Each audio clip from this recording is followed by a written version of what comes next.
মেয়ে আমার পছন্দ হয়েছে গু। কণ্ঠটা খুব চেনা লাগছে। মাথা তুলে তাকিয়ে মেঘ অবাক হয়ে যায়। কাব্য, যাকে 3 বছর আগে ছেড়ে এসেছে, যে তাকে নিজের থেকেও বেশি ভালোবেসেছিল, কিন্তু এই সম্পর্কের কোনো ভবিষ্যৎ নেই বলে কাব্যকে ছেড়ে আসে মেঘ। আজ কাব্য তার সামনে বিয়ের পাত্র হয়ে বসে আছে। কাব্য একভাবে তাকিয়ে আছে, কিন্তু কাব্য এই অবস্থানে এলো কিভাবে? খুব দরিদ্র পরিবার থেকে এই অবস্থায়। মেঘ একভাবে তাকিয়ে আছে কাব্যের দিকে। কাব্য নিচের দিকে তাকিয়ে আছে। আলহামদুলিল্লাহ, তাহলে বিয়ের একটা দিন ঠিক করি। মেঘের বাবা, আজই বিয়ে? কাব্য শুনে সবাই অবাক। আজই? কিন্তু কেন? দেখুন, আমি নতুন একটা প্রজেক্ট কাজ শুরু করব, তাই এরপর আমি ছুটি পাবো না, তাই বলছি আজই, যদি আপনাদের আপত্তি না থাকে। কাব্যের বাবা আর মেঘের বাবা দুই খুব ভালোই ঘনিষ্ঠ বন্ধু হয়ে গেছে, তাই এই সিদ্ধান্তে তাদের আপত্তি নেই। মেঘ অবাক হয়ে বসে থাকে। সন্ধ্যা মধ্যে বিয়ের কাজ শেষ করে মেঘকে নিয়ে আসা হয়। রাত 1-1টা বাজে। বাসর ঘরে বসে আছে মেঘ। কিছুক্ষণ পর কাব্য রুমে এসে দরজা লাগিয়ে দেয়। কাব্য এসে মেঘের কাছে বসে। বাহ, আজও তুমি ঠিক আগের মতোই সুন্দরী। কাব্য, তুমি কিভাবে? মানে মেঘ, পরিবারের শেষ সম্পদ দিয়ে একটা ব্যবসা শুরু করেছিলাম, যা হঠাৎই দাঁড়িয়ে যায়। হ্যাঁ, অনেক কষ্ট করতে হয়েছে। শুনে খুশি হলাম। দেখলে আমার ভাগ্য আমাদের এক করেই দিল। সেটাই। যা বলছিলাম, আজ ও তুমি আগের মতোই সুন্দরী আছো। আর আজ ও তুমি ভালোবাসার যোগ্য নও। মানে? কিছু না। আজও ভালোবাসো না? তাহলে বিয়ে? কাব হেসে উঠে দাঁড়ায়। মেঘ, যখন ছেড়ে গিয়েছিলে একবারও ভেবেছ আমার কি হবে? আমার চলার পথ হয়তো কঠিন ছিল, কিন্তু কখনো তোমাকে বুঝতে দেইনি। আর কি বলেছিলে? ভবিষ্যৎ? মেঘ, তুমি কখনো এটা জিজ্ঞেস করতে আমি খেয়েছি কিনা? না। রোজই চাকরি পেয়েছ? আমার বিয়ের জন্য চাপ দিচ্ছে। আমাকে ভুলে যাও এসব বলতে। একটা বেকার ছেলের কাছে এই কথাগুলো কতটা কষ্টকর বুঝো? আর বিয়ে? মেঘ এবার বুঝবে ভালোবাসার মানুষ কষ্ট দিলে কেমন লাগে। আর হ্যাঁ, তুমি ডিভোর্সও দিতে পারবে না। কেন জানো? আলহামদুলিল্লাহ, যখন আমার ব্যবসা উচ্চতায় ছিল তখন তোমার বাবা একটা বড় পরিমাণ লোন নেয় আমার বাবার থেকে। আর মেঘ, তিনি যে কাগজে সই করেছেন সেটা আমার দেয়া, যাতে মাসিক সুদ 5 আছে। মানে বুঝো? এই 2 বছরে তার পরিমাণ কত হবে? বাদ দাও, তোমার বোনের ও তো বিয়ের কথা চলছে, তাই না? হ্যাঁ, আমার ফ্রেন্ডের ছোট ভাই এর সাথে। পাকা কথা শেষ। আচ্ছা, কেমন হবে যদি বিয়েটা ভেঙে যায়? আর সবাই যখন জানবে বিয়েটা ভেঙে গেছে মেয়ের বড় বোনের জন্য, কেমন হবে মেঘ? ইস, তো আমার কথা মতো চলা ছাড়া কোনো উপায় নেই তোমার? বলেই কাব্য পাশে বসে। মেঘের চোখ ছলছল করছে। এতটা ঘৃণা কাব্যের মনে জমে আছে তার প্রতি। মেঘের দিকে তাকিয়ে কাব্য চোখ নামিয়ে ফেলে। নামো কাব্য। কি মেঘ? বিছানা থেকে নামো। কেন? তোমার সাথে এক বিছানায় ঘুমানো অসম্ভব। যাও, ফ্লোরে ঘুমাও। কাব্য, নামো। ধমক খেয়ে কেঁদেই দেয় মেঘ। কাব বিরক্ত হয়ে একটা কাঁথা আর বালিশ ফ্লোরে ছুঁড়ে মারে। তারপর এসে মেঘের হাত ধরে টান দিয়ে বিছানা থেকে ফ্লোরে নামিয়ে দেয়। মেঘ কেঁদেই যাচ্ছে। কাব্য বিছানায় শুয়ে পড়ে। মেঘ কেঁদেই যাচ্ছে। কাব্য বিরক্ত হয়ে উল্টো দিকে ফিরে শুয়ে পড়ে। মেঘ বুঝতেই পারছে না কাব্য এসব কেন করছে। মেঘ শুয়ে পড়ে। কান্না থামছেই না। বালিশে মুখ চেপে কান্না করছে মেঘ। হঠাৎ কাব্য উঠে বসে। এসব নাটক বন্ধ করে আমাকে ঘুমাতে দিন। কাব্য। ধমক খেয়ে মেঘ চুপসে যায়। কাব্য শুয়ে পড়ে। কাব্য আবার উঠে বারান্দায় চলে যায়। সেখানে গিয়ে চেয়ারে বসে মাথা নামিয়ে ঘুমানোর চেষ্টা করছে। মেঘ কাব্যের দিকে তাকিয়ে আছে। এই ছেলে কাব্য? না, কাব্য এমন ছিল না। মেঘকে কষ্ট দিতে পারে না কাব্য। ভাবতে ভাবতে মেঘ ঘুমিয়ে পড়ে। সকালে পানির ঝাপটায় মেঘের ঘুম ভেঙে যায়। কাব্য দাঁড়িয়ে আছে পানির গ্লাস নিয়ে। আর কত ঘুমাবেন? উঠুন কাব্য। মেঘ কিছু না বলে বেরিয়ে যায়। কাব্য রেডি হয়ে বেরিয়ে যায় রুম থেকে। মেঘ এরই মধ্যে নাস্তা বানিয়ে টেবিলে দেয়। কাব্য না খেয়েই বের হবে তখনই। কাব্য, নাস্তা খেয়ে যা মা। না মা, ওটা খাবার যোগ্য না, ওই নাস্তার কোনো ভবিষ্যৎ নেই। কাব্য, বলেই কাব্য বেরিয়ে যায়। মেঘ চুপ করে দাঁড়িয়ে থাকে।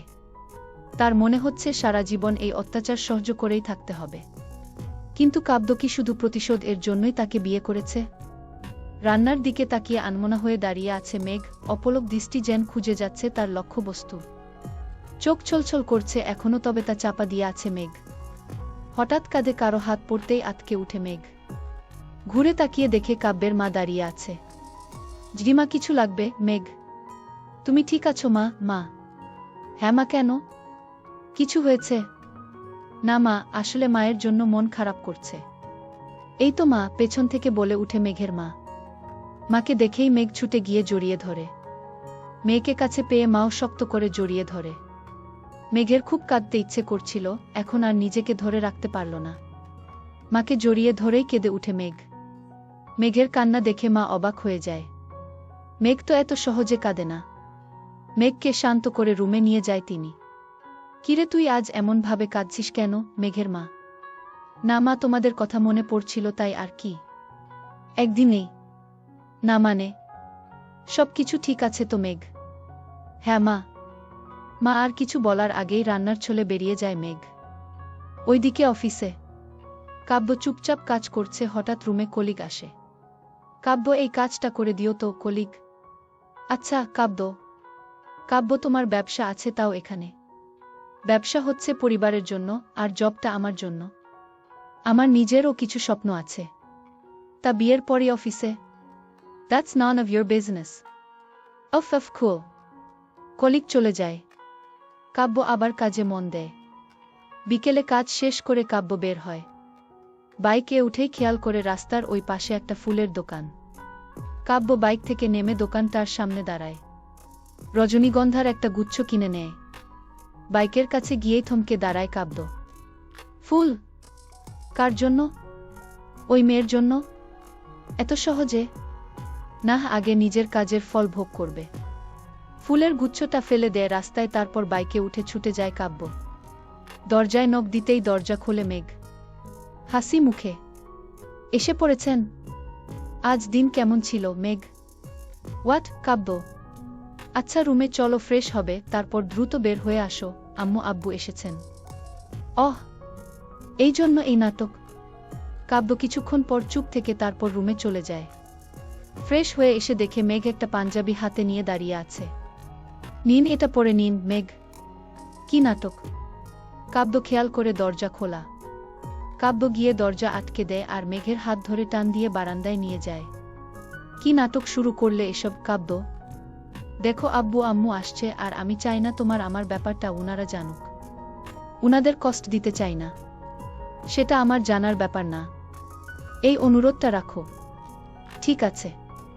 কাব্য পাঞ্জাবি নিয়ে চলে যায়। কিছুক্ষণ পর বেরিয়ে আসে। সামনের রুমে বসে আছে। কাব্য আসতেই মেঘের বাবা তাকে জড়িয়ে ধরে। কেমন আছো বাবা? মেঘের বাবা: জবি ভালো, আপনারা কেমন আছেন? কাব্য: হ্যাঁ, আমরাও ভালো। আমার মেয়ের ভাগ্য ভালো তোমাকে পেয়ে। কাব্য কিছু বলল না। তুষার, এদিকে আয় মা। মায়ের ডাক শুনে রান্নাঘরে যায় কাব্য। হ্যাঁ মা। কাব্য: উনারা বলছে পরশু মেঘকে নিয়ে উনাদের বাসা থেকে একটু ঘুরে আসতে। মা: কিন্তু মা, আমার সময় হবে না। যেতে বলেছি। ঠিক আছে, ওকে পাঠিয়ে দাও। তুই ও যাবি? কাব্য কিছু বলল না। সে রাতে খাবার শেষ করে মেঘের বাবা মা ফিরে যায়। মেঘ রুমে গিয়ে ফ্লোরে বিছানা বানাতে থাকে। তারপর শুয়ে পড়ে। হঠাৎ তার গায়ে পানির ঝাপটা লাগে। লাফিয়ে উঠে দেখে কাব্য পানির গ্লাস নিয়ে দাঁড়িয়ে আছে, আর তার বিছানার এক অংশ ভিজে গেছে। ইস, ভুলে পানি পড়ে গেল। তুমি এক কাজ করো, সোফায় ঘুমিয়ে পড় আজ। কাব্য। মেঘ কাব্যের দিকে তাকিয়ে আছে অবুঝের মতো। কাব্য তাকে কেন এভাবে টর্চার করছে? গুটি গুটি পায়ে সোফায় গিয়ে শুয়ে পড়ে মেঘ। ক্লান্তিপর শুয়েই ঘুমিয়ে পড়ে মেঘ। কাব্য মেঘের দিকে মুখ করে শুয়ে পড়ে। মেঘের মুখের দিকে তাকিয়ে মনের ভেতরটা কেমন একটা করে উঠে। নিজেকে সামলে রাখাটা কষ্টের। ভালোবাসার মানুষটার প্রতি যদি ঘৃণা জন্মে তা অনেক ভয়ানক হয়ে উঠে। মেঘের দিকে তাকিয়ে দেখতে দেখতেই ঘুমিয়ে পড়ে কাব্য। সকালে মেঘের চিৎকারে ঘুম ভেঙে যায় কাব্যের। আতকে উঠে দাঁড়ায়। কি হলো মেঘের? কাব্য দ্রুত উঠে বেরিয়ে দেখে মেঘ সোফার উপর উঠে দাঁড়িয়ে আছে আর ফ্লোরে একটা তেলাপোকা। এই জন্য এত চিৎকার? কাব্য বিরক্তি নিয়ে ফিরে যেতে চাইলেই মেঘের এই অবস্থা দেখে এগিয়ে গিয়ে তেলাপোকাটা সরিয়ে দেয়। মেঘ যেন হাফ ছেড়ে বাঁচে। কিন্তু তখনই ঘটল বিপত্তি। শাড়িতে পা পেঁচিয়ে মেঘ পড়ে যায় আর পড়বে তো পড়বে, সিরিয়ালের মতো কাব্যের কোলেই পড়ে। কাব্য বোকার মতো তাকিয়ে আছে। মেঘ দ্রুত নিজেকে সামলে উঠে দাঁড়ায়। কাব্য ও দ্রুত রুমে চলে যায়। রেডি হয়ে অফিসের জন্য বেরিয়ে যায়। অফিসে ঢুকেই কেবিনে গিয়ে দেখে টেবিলের উপর সাদা গোলাপ এর একটা গুচ্ছ রাখা। কাব্য অবাক হয়ে চেয়ারে বসে ফুলগুলো হাতে নেয়। এই ফুল? জাবেদ। কাব্য। তার কলিগ এগিয়ে আসে। হ্যাঁ কাব্য, জাবেদ। এই ফুল আমি রেখেছি। গলার শব্দ শুনেই দরজার দিকে তাকায় কাব্য। দরজার সামনে দাঁড়িয়ে আছে নীল শাড়ি পরে নিশি। নিশি বসের মেয়ে। বলতে গেলে কলেজ থেকেই কাব্য চেনে। কাব্যের সাথে কথা হয় অফিসে আসার পরেই।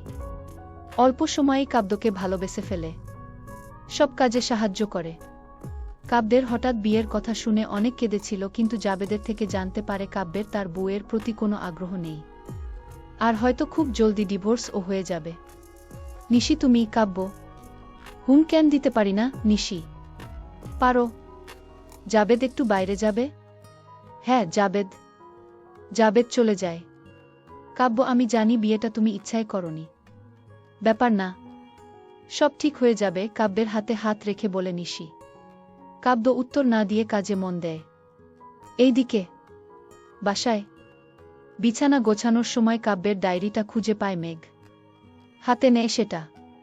খুলে পড়বে তখনই তার ভেতর থেকে বেরিয়ে ফ্লোরে পড়ে দুইটা ছবি। ছবি তুলে নিয়ে দেখে কাব্যের পাশে একটা মেয়ে। মেঘ বুঝতে পারে কাব্য এখন অন্য কাউকে ভালোবাসে। আর এই বিয়ে তাকে কষ্ট দিতেই। কান্না আসছে খুব। ডায়েরিটা পড়া হয় না আর। সব আগের মতো রেখে দ্রুত বাথরুমে গিয়ে শাওয়ার ছেড়ে কাঁদতে থাকে মেঘ। এই কষ্ট কেন? কাব্য তাকে কষ্ট দেওয়ার জন্য বিয়ে করেছে, এই জন্য নাকি কাব্য অন্য কারো বলে? বুঝতে পারছে না মেঘ। হয়তো কাব্যকে এখনো সে ভালোবাসে, নাকি আজই কাব্যের প্রতি ভালোবাসা আসছে। প্রশ্নগুলো সূচের মতো আঘাত করছে মনে। বিকেলে কাজ শেষ করে কাব্য বাসায় ফিরবে তখনই বাইকে উঠে বসে নিশি। চলো নিশি। চলো মানে কাব্য, আজ তোমার বাসায় ডিনার করব, আন্টিকে বলেছি দুপুরেই। বাহ ভালো তো। কাব্য কিছু না বলে বাইক স্টার্ট দেয়। বারান্দায় দাঁড়িয়ে মেঘ রাস্তার দিকে তাকিয়ে আছে। হঠাৎ দেখল কাব্য একটা মেয়েকে নিয়ে ফিরেছে। মেয়ে? মেঘ দ্রুত রুম থেকে বের হয়। দরজায় টোকা দিতেই দরজা খোলে মেঘ। কাব্যের পাশে সেই মেয়েটা। ভেতরে চলো কাব্য। কাব্য নিশিকে নিয়ে ভেতরে যায়, যেন মেঘকে সে দেখেইনি। আরে নিশি, এসে পড়েছ? কাব্যের মা। জিবি আন্টি, আর আজকের রান্না কিন্তু আমি করব। নিশি। সে কি কেন? নতুন রান্না শিখেছি, তাই আপনাদের আগে খাওয়াবো। পাগল মেয়ে একটা। আপনি রুমে গিয়ে আরাম করুন, রান্নাঘর আমি দেখছি। মা হেসে চলে যায়। নিশি আগেও এমন করেছে কাব্যের মন পেতে। এই তুমি যাও, ফ্রেশ হয়ে এসো, আমার সাহায্য লাগবে। নিশি। কাব্য মেঘের দিকে আর চোখে তাকায়। জলে পুড়ে যাচ্ছে মেঘের ভেতরটা। হ্যাঁ সাহায্য করবই, আসছি, তুমি যাও। কাব্য মেঘকে খোঁচা মেরে বলল। কাব্য চলে যেতেই নিশি কিছুক্ষণের জন্য মেঘের দিকে তাকিয়ে তারপর রান্নাঘরে চলে যায়। মেঘ দ্রুত রুমে চলে যায়। কাব্য টাওয়াল নিয়ে ফ্রেশ হতে যাবে তখনই মেঘ তার হাত টান দিয়ে সামনে আনে। এসব কি? কে এই মেয়ে? আর ও মেঘ? তাতে তোমার কি? আর ও নিশি, খুব ভালো মেয়ে, আমার জন্য পাগল। আমি ওকে বিয়ে করব। তাহলে আমার জীবন নিয়ে এভাবে খেলছো কেন? হা হা হা, এত সহজে ভুলে গেলে? যাই হোক সরো। কাব্য মেঘকে সরিয়ে চলে যায়। মেঘ পাথর হয়ে দাঁড়িয়ে থাকে। বাথরুমের দরজার ফাঁক দিয়ে কাব্য একবার মেঘের দিকে তাকায়, তারপর দরজা লাগিয়ে দেয়। ফ্রেশ হয়ে কাব্য রান্নাঘরে চলে আসে। নিশি রান্না করছে। কাব্য গিয়ে তাকে সাহায্য করতে থাকে। মেঘ সোফায় বসে এসব দেখছে। গা কেন যেন জ্বলে যাচ্ছে। স্বামীকে ভালো না বাসলেও কি অন্য মেয়েকে তার পাশে দেখা যায় না? মেঘ কিছুতেই স্থির থাকতে পারছে না। কয়েকবার পানি খাবার ছলে রান্নাঘরে যায়। কাব্য খুব ভালোভাবেই নিশির সাথে কথা বলছে, কিন্তু তার সাথে খুব রুড ভাবে বলে। মেঘ আবার এসে সোফায় বসে হাত দুটো কচলাতে শুরু করে। ইচ্ছে করছে কাব্য নিশি দুজনকেই মেরে ফেলতে গলা চেপে। খাবার তৈরি, সবাই খেতে বসে। মেঘ এখনো রাগে গজগজ করছে। নিশি আর কাব্য পাশাপাশি বসেছে। মেঘ কাব্যকে ঘৃণা করলেই এসব সহ্য হচ্ছে না তার। নিশি সবাইকে খাবার বেড়ে দেয়, কিন্তু মেঘের তরকারি কাব্য আলাদাভাবে দেয়। সবাই খাওয়া শুরু করে। মেঘ খাবার মুখে নিয়েই চমকে উঠে। প্রচণ্ড ঝাল, মুখ পুড়ে যাচ্ছে। খাবার ফেলে দিতে গেলেই চোখ পড়ে কাব্যের উপর। কাব্য ইশারায় খেতে বলছে, যেন ইশারা বলছে আপনি খেতে বাধ্য। প্রচণ্ড কষ্ট হচ্ছে খেতে, তাও খাচ্ছে মেঘ। সারা মুখ লাল হয়ে গেছে, ঘামছে অনেক। খাবার শেষ করেই মেঘ দ্রুত রুমে চলে যায়। প্রচণ্ড ঝাল, অনেক পানি খেয়েও ঝাল কমছে না। হঠাৎ খেয়াল করে টেবিলের উপর দই রাখা। মেঘ দ্রুত সেখান থেকে দই খেয়ে নেয়। ঝাল কমতে থাকে। এখন একটু ভালো লাগছে। কাব্য এত খারাপ, এত পাষাণ, এত কষ্ট দিচ্ছে তাকে ভেবেই ঢুকরে কেঁদে উঠে মেঘ। হঠাৎ একটা প্রশ্ন জাগে মনে, এই দই এর বাটি এখানে কে রাখল? মেঘ কিছুক্ষণ চুপ হয়ে থাকে। এরপরই শুনতে পায় বাইরে কারো ফিসফিস করে কথার শব্দ। মেঘ ধীরে ধীরে দরজার কাছে কান পাতে। রুমে ঢুকেই দেখে কাব্য তার শাড়ি হাতে নিয়ে দাঁড়িয়ে আছে, আর শাড়ি মাঝ বরাবর ছেঁড়া। মেঘ অবাক হয়ে তাকিয়ে আছে, আর কাব্য ও চুপ করে তাকিয়ে আছে। তোমাকে কে বলেছে আমার জামা কাপড় এর সাথে শাড়ি রাখতে? এখন টান দিতে গিয়ে কিসে যেন লেগে ছিঁড়ে গেছে। কাব্য মেঘ কিছু বলল না। মেঘ ভাবছে কাব্য ইচ্ছে করেই শাড়ি ছিঁড়ে ফেলেছে, কিন্তু তা কিন্তু না। তাড়াহুড়া করে জামা বের করতে গিয়ে এমনটা হয়েছে। মেঘ কিছু না বলে চলে যায়। কাব্য আর কিছু বলল না। রাতে মেঘ আর কাব্যের খুব কাছে আসেনি, দূরে দূরেই ছিল। পরের সকালে কাব্য উঠে পছন্দের সাদা শার্টটা বের করে, কিন্তু পরেই মন খারাপ হয়ে যায়। একটা বোতাম ছেঁড়া, এখন এত সময় ও নেই যে ঠিক করবে। আবার শার্টটা খুলে বিছানায় ফেলে অন্যটা পরে বেরিয়ে যায়। মেঘ রান্নাঘরে গুনগুন করে গান গাইছে আর রান্না করছে। মন ভালো তা না, তবে মন ভালো রাখার চেষ্টা। কাব্য বেরিয়ে যায়, এটা দেখেও মেঘ কিছু বলল না। কাজে গিয়ে কাব্যের কেন জানি খারাপ লাগছে।